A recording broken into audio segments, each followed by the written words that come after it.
For today's recipe, gagawa tayo ng torta di frango. Pwede natin siyang tawagan chicken pie. At syempre, maganda dito sa recipe na to is madali siyang gawin. At syempre, kung gusto niyang ibenta o kaya nga pang ano din, pag dito, kahit anong occasion, sabay pang birthday, ganon. May occasion kayo sa bahay, may bisita kayo, pwede nyo siyang gawin. Kasi madali lang yung recipe na to. At syempre, madali lang siyang gawin, hindi siya komplikado, gano'n yung pag dito. Yung simple lang yung gagawin nating recipe na to. Kaya huwag na nating patagalin kasi nabubulol ako. Tara, luto na tayo. Bali, gagamit tayo ng pressure cooker para mas mabilis lang natin lulutuin yung chicken natin. Bali, dito is ilagay natin yung chicken. Lagay tayo ng bawang. Sibuyas. Carrots, spring onion, yan, ang kutsaritang asin, at pamintang durog. Yan, at maglalagay tayo ng tubig kasi kailangan nating timplahan yung chicken natin. Yan, haluin mo lang siya. Yan, bali yung pagluto nito is takpan muna natin siya.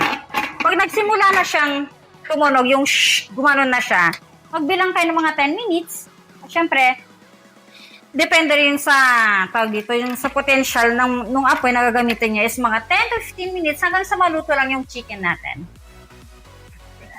Maluluto na yung chicken natin. Syempre, tinanggal ko na yung tubig. Baling gagawin natin is himay-himayin natin siya. Yan. Ganito lang siya. Syempre, dahan-dahan kasi mainit pa siya. Yan, pag tahimay-hima mo na yung chicken natin, dapat ganito yung kalabasan niya. Yan. Set aside muna natin siya.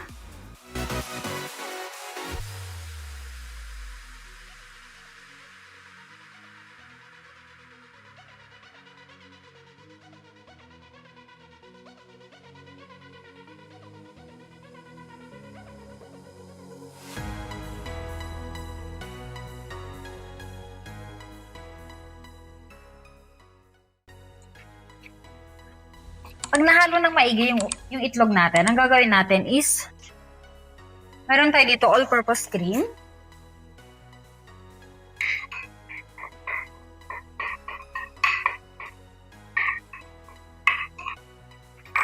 At balik dito, hindi tayo gagamit ng harina. Balik gagamit tayo dito ng oatmeal.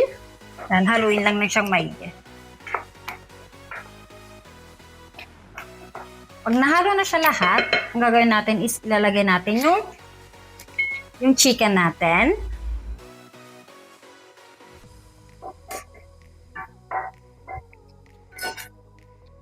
Bali dito is yung mais. Bali ito yung nakadilatang mais lang yung ginamit ko. Is syempre drainain ko lang yung tubig niya. Lagay tayo ng kamatis.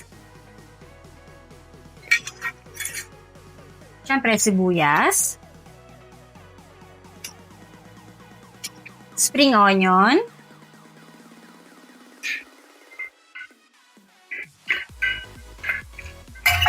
at mozzarella. Baling gamit ko dito is yung mozzarella. At syempre pwede kayong gumamit ng ibang klaseng cheese.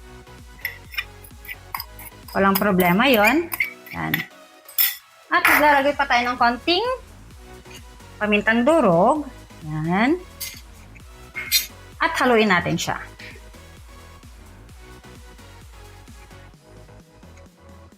Pag nahalo mo na siyang maigi, baling gagawin natin is maglalagay tayo ng baking powder. At haluin lang ng konti. At yung mga ingredients nga pala is ilalagay ko sa description kung ilan yung mga nilagay ko, kung ilang grams, yung mga ingredients na nilagay ko. Doon yun na lang tignan. Yan. Pag nahalo na siya lahat, na-combine na yung baking powder na nilagay natin,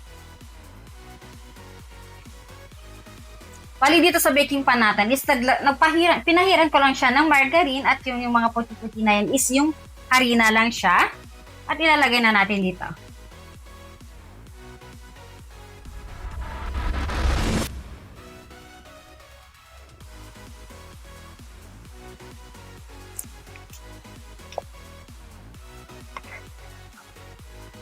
Yan, ayusin lang natin. At maglalagay tayo ng cheese dito sa ibabaw niya. At bali ang pagluto nito is 180 degrees, 30 to 35 minutes. At syempre, depende pa rin sa oven na gagamitin nyo. At syempre, huwag kakalimutan na i-preheat yung oven para mas mabilis naman siyang maluto. Yan. Lagyan natin ng cheese dito sa ibabaw niya. At yan, pwede na natin ilagay sa oven para lutuin na natin siya. Mas é só de fim de semana, vai me parar, vai me parar, vai me parar, vai me parar, vai me parar, vai me parar, vai me parar. Luto ng ating chicken pie. Siyempre, hingi pa rin ako sa inyo ng pa-like sa mga videos natin at pa-subscribe sa mga videos natin. At siyempre, pa-click na rin sa notification bell para sa mga susunod na videos na i-upload natin. Kaya, ano pa natin? Siyempre, ang masarap na part ng pagluluto is siyempre yung titikman na natin siya. Kaya, tara, kain tayo.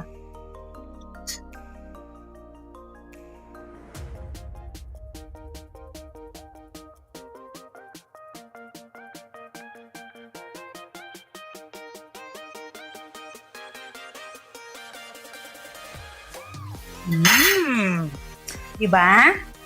Patingin pa lang, wow.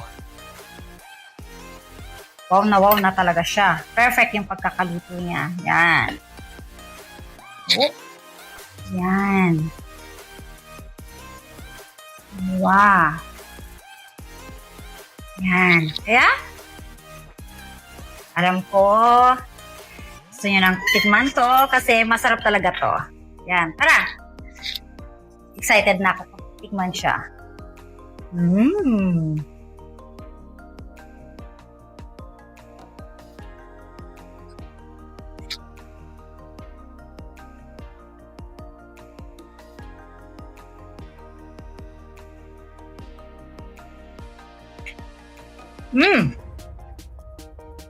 Yung alam na rin ito.